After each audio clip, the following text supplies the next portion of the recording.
Junie B. Jones and the Stupid Smelly Bus by Barbara Park. Continuation. Chapter 7. Peeky Holes and Spying. After a while, I started to get a little bit thirsty. That's what happens when chalk sprinkles get in your throat. I would like a drink of water, I think I said. Then I put my hands on my hips. Yeah, only what if somebody sees you at the water fountain? Then they might call the Stupid Smelly Bus to come get you. And so you better not go. I stamped my foot. Yeah, only I have to go 'cause there's dumb chalk in my throat. Then all of a sudden, I got a great idea. I pulled a chair over to the door and I peeked out the window at the top. I'm a good peeker. One time I peeked right into Grandpa Miller's mouth when he was sleeping, and I saw that dangly thing that hangs down in the back. I didn't touch it though, 'cause I didn't have a little stick or anything. That's why. Anyway, I didn't see anybody in the hall, and so I opened the door a crack, and I sniffed, 'cause when you sniff, you can smell if there's people around. I learned sniffing from my dog, Tickle. Dogs can smell everything. People can mostly just smell big smells, like stink and flowers and dinner.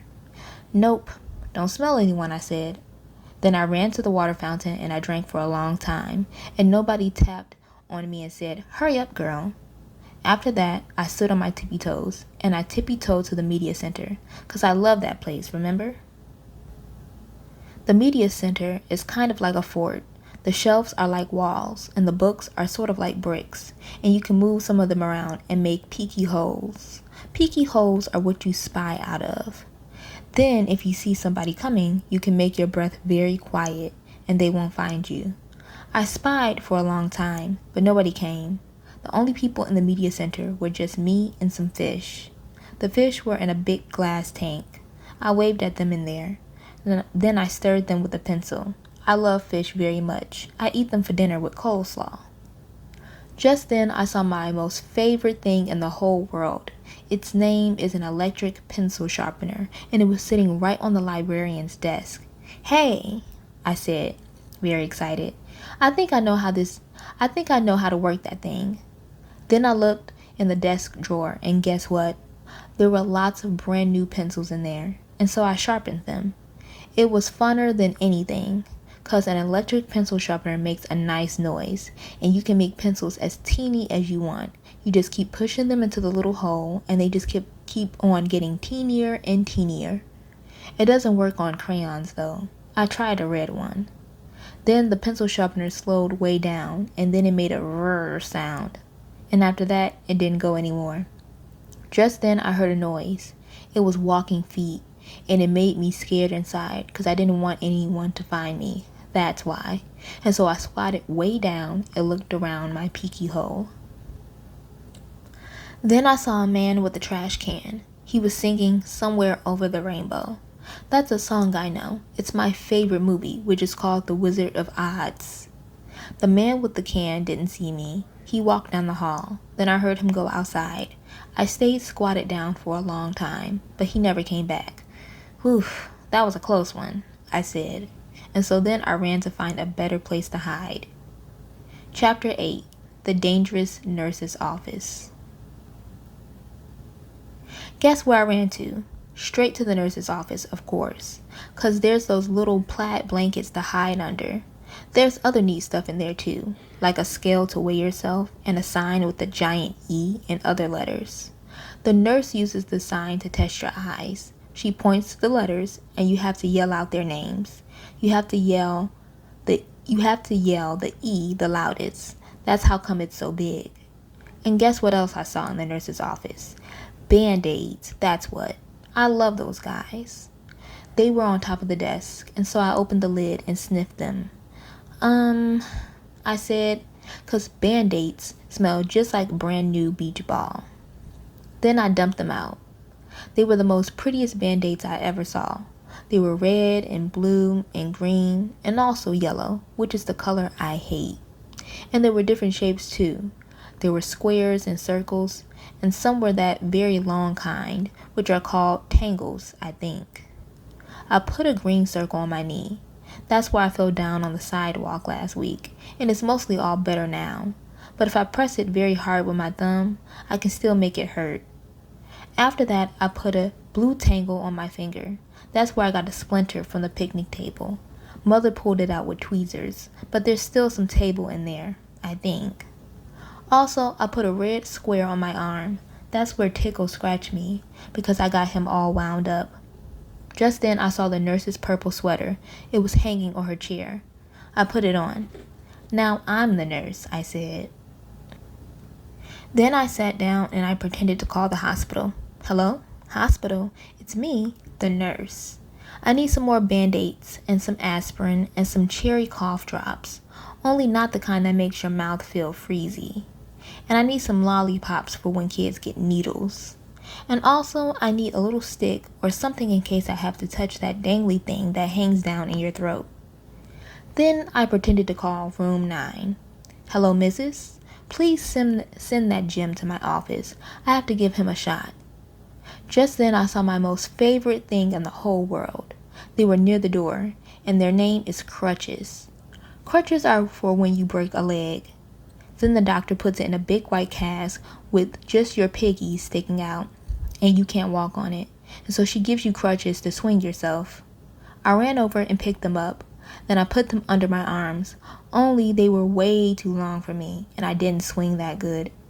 And so then I got another idea. I carried them to the nurse's chair, and I climbed up there so I was real tall, and then I put the crutches under my arms, and they fit just right. After that, I stood on the edge of the chair, and I leaned forward very slow. Except then a terrible thing happened.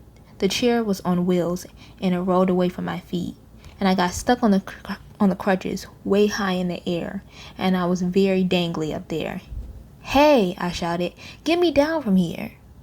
Then I wiggled around, and some of the crutches slipped, and I came crashing down, and I banged my head on the desk. "Ow!" I yelled. "Ow, ow, ow." Then I picked up the phone again. "I quit this stupid job," I said, and then I ran out of there very fast, 'cause the nurse's office is a dangerous place, and crutches aren't my favorite thing. Chapter 9. Zooming, speedy, fast. I like running inside the school. It's funner than running inside your house. In school, you can zoom with your arms out like a jet plane, and you don't knock over the furniture. And also, the head doesn't get broken off your mother's bird statue, which used to be a blue jay, I think. I zoomed straight to the cafeteria, 'cause there's a lot of tables to hide under in that place. Only when I tried to open the door, it was all locked up. And so then I ran to another room across the hall. Only that stupid door was locked up too. "Hey, who did all this dumb locking?" I asked. Then I started jingling up and down, 'cause I was having a bit of a problem. That's why. The kind of problem that's called personal. And it's about going to the potty. And so all of a sudden I had to run down the hall speedy quick right to the girls' bathroom. Only guess what? When I got there, that stupid door wouldn't open either. And so I kicked it, and I hanged on the handle, 'cause I weighed 37. "Open up and I mean it," I yelled. But the door kept on staying shut. "It's an emergency," I shouted. And then all of a sudden, I remembered about that boy I can beat up, 'cause he had emergency too. And he got to go into the boys' bathroom. And so I zoomed across the hall, and I pulled on the boys' bathroom door. But that dumb thing was locked too. "Stupid, stupid doors," I hollered. After that, I started to jiggle up and down very fast. Oh no, now I'm gonna have an accident on my skirt that looks like velvet. Only just then I remembered something else about emergencies, 'cause Mother told me what to do if I ever needed help, and its name is called 911. And so then I ran back to the dangerous nurse's office, 'cause that's where the phone was, of course. And then I picked it up, and I pushed the 9, and the 1, and another 1. "Help! This is emergency," I yelled. "All the doors are locked in place, and now I'm going to have a terrible accident." Then I heard a voice on the other end, and she said for me to calm down.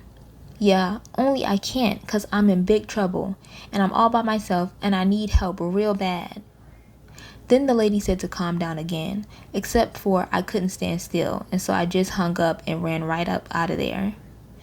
And I just kept running and running till I got to the big doors at the end of the hall. And then I run right outside, because maybe there might be a little toilet out there or something. Except I didn't see one.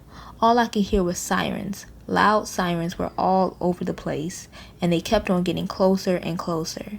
And then a big green fire truck came zooming right around the corner, and a white police car, and a fast red ambulance. And guess what else?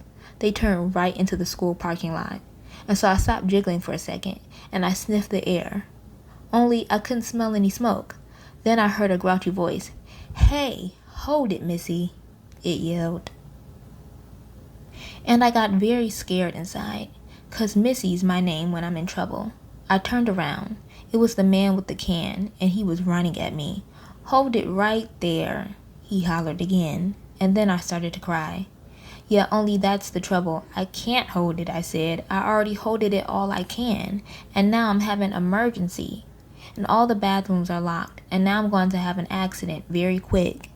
And then the man with the can didn't look so grouchy anymore. "Well, why didn't you say so, sis?" he said. Then he pulled a big bunch of keys out of his pockets, and he grabbed my hand.